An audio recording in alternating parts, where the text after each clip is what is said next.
Hello guys, তোমরা সবাই কেমন আছো? আশা করি ভালোই আছো। আজকে তোমাদের সাথে শেয়ার করব জামাই ষষ্ঠীর দিন আমরা কি করলাম। আমার বোনের বিয়ের পর এটাই হচ্ছে প্রথম জামাই ষষ্ঠী। এবার দুপুরে খাওয়া দাওয়ার পর একটু রেস্ট ফেস্ট নিয়ে আমরা বেরিয়ে পড়লাম একটু ঘোরার উদ্দেশ্যে। ঘুরতে যাব তখনই একটা বাধা, তারপরে বেরিয়ে গেলাম। ঠিক করিনি কোথায় যাব। হাবড়ার দিকে চলে আসলাম। দেখো হাবড়ায় কত ভিড়। ওই ভিড় ঠিট কাটিয়ে আমরা চলে গেলাম বিশালে। কি কিনবো জানি না, সেরকমভাবে আগে থেকে কিছু ঠিক করিনি। চলো দেখা যাক আর তোমাদেরও দেখাতে থাকি। এদিকে এই ব্যাগগুলো দেখো, খুব কম বাজেটের মধ্যে খুব সুন্দর সুন্দর ব্যাগ। আর এদিকেই ছিল জুতো। তারপরে আমরা আস্তে আস্তে ওপরের দিকে চলে গেলাম। আর এবার আমার বোন বলছিল চল দিদি একটু পারফিউম দেখি, তাই একটু পারফিউম দেখতে চলে গেলাম। আমি দেখছি আমার বোনকে দেখো, ও কী করলো, ফ্রি ফটকা একটু মেখেই নিল। তারপরে আমরা চলে গেলাম একটু স্ন্যাক্স দেখতে। আমার বোনকে দেখো, ও বিস্কুটের প্যাকেটটা নিয়ে বলছে যে ছিঁড়ে ফেলবো। তারপরে আমি একটু বিজ্ঞ ভাব দেখিয়ে একটু চাল ফাল দেখে নিলাম। তারপরে একটু পাগলামো করছি আমি আর আমার বোন মিলে। আমার বোনের বর খুব অকওয়ার্ড ফিল করছিল আমাদের সঙ্গে, আর যাবেই না বলে দিয়েছে। আমরা এরকম পাগলামি করি, তাই জন্য আমার বোনের বর যাবে না আমাদের সাথে। যাই হোক, আমরা এবার চলে আসলাম একটু তোমার কাপ প্লেট এগুলো দেখতে। দেখো এখানে কি সুন্দর অফার দিয়েছে, বাই 1 get 1 ফ্রি। তোমরা কিন্তু একবার বিশালে ভিজিট করতেই পারো, খুব একটা খারাপ না, ভালোই পাওয়া যায়। আর যাই হোক, আমার বোন রাগ করেছে, ওকে কিছু কিনে দেওয়া হয়নি। তাই আমি বললাম চলো আমরা একটু রিলস বানাই।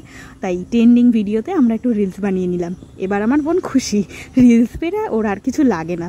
এবার আমরা বিল করতে যাব। চলো, আমাদের বিল করা কমপ্লিট।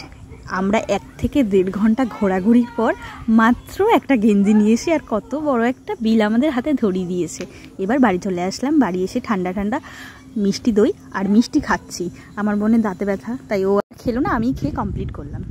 তারপরে আমরা চলে গেলাম সৌরভদার কাছে কাবাব খেতে। দাদা খুব সুন্দর কাবাব বানায়, আর দাদা ইনস্ট্যান্ট কাবাব বানিয়ে দেয়। সৌরভদার এই বিবিকিউ ঠেলা 3 নম্বর স্টেডিয়াম মার্কেটে। তোমরা গিয়ে একদিন ভিজিট করে দেখে আসতে পারো, দাদার কাবাবটাও ট্রাই করে আসতে পারো। কম দামের মধ্যে যদি কাবাব ট্রাই করতে চাও তাহলে সৌরভদার বিবিকিউ ঠেলাতে অবশ্যই একবার তোমরা যেতে পারো।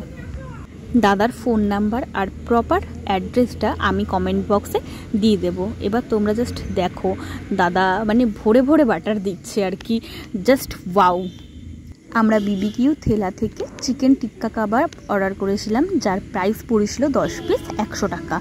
আর দাদাকে তুমি যদি বলো যে হাফও করতে, দাদা হাফও দেয়, হাফ 5 পিস তোমার 60 টাকার মতো পড়বে। ফাইনালি আমাদের হাতে চলে এসেছে চিকেন টিক্কা কাবাব। জাস্ট দেখো কতটা সফট আর কতটা জুসি হয়েছে।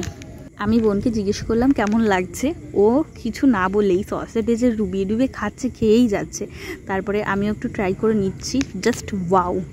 আমার খাওয়া দাওয়াটা শেষ হওয়ার পর আমরা ওখান থেকে বেরিয়ে বাড়ির উদ্দেশ্যে রওনা দিলাম।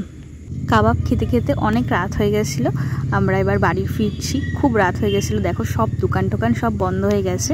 তাই আজকের মতো আর ভিডিওটা খুব বড় করব না, আজকের মতো এখানেই শেষ করব ভিডিওটা। আমাদের ভিডিও যদি ভালো লাগে লাইক কমেন্ট শেয়ার করো।